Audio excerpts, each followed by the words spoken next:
Shalom, selamat pagi jemaat yang dikasihi Tuhan.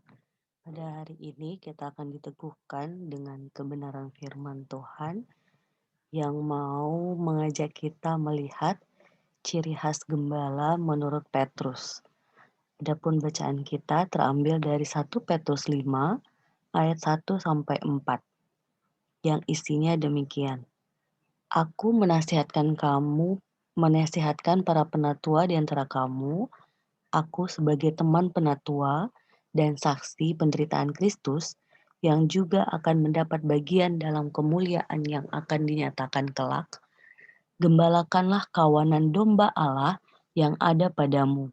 Jangan dengan paksa, tetapi dengan sukarela sesuai dengan kehendak Allah, dan jangan karena mau mencari keuntungan, tetapi dengan pengabdian diri. Janganlah kamu berbuat seolah-olah kamu mau memerintah atas mereka yang dipercayakan kepadamu, tetapi hendaklah kamu menjadi teladan bagi kawanan domba itu. Maka kamu, apabila Gembala Agung datang, kamu akan menerima mahkota kemuliaan yang tidak dapat layu. Jadi jemaat yang dikasih Tuhan, bagian ini saya membuat poin-poin penting yang ditegaskan oleh Petrus ketika berbicara. Ia mengingatkan penatua pada konteks jemaat yang ia sedang ingatkan ini begitu ya, untuk menggembalakan kawanan domba tidak dengan paksa tetapi dengan sukarela.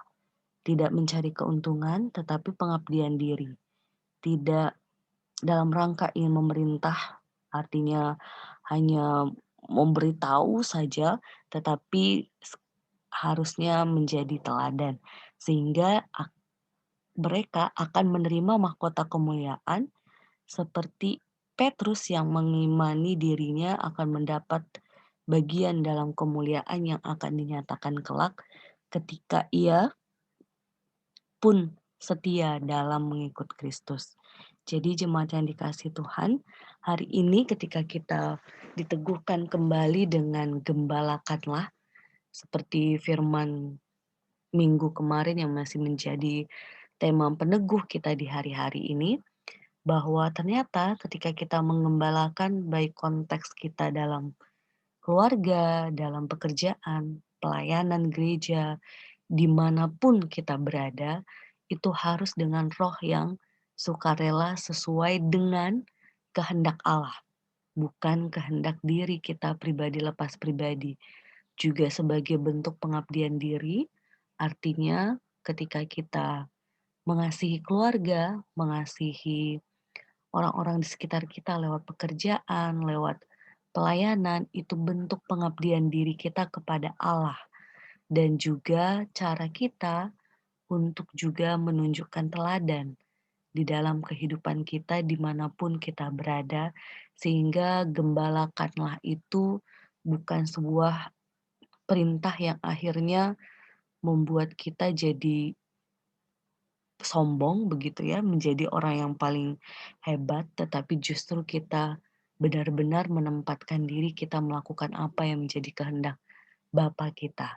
Sehingga poin ketika kita melakukan itu dengan segala dinamika, tantangan, penderitaan, pergumulan, kita diberikan peneguh bahwa kita akan menerima mahkota kemuliaan ketika setia untuk menggembalakan dengan cara yang benar, yaitu sukarela sesuai dengan kehendak Allah, pengabdian diri kepada Allah, serta wujud kita berusaha menjadi teladan, bukan sekedar memerintah.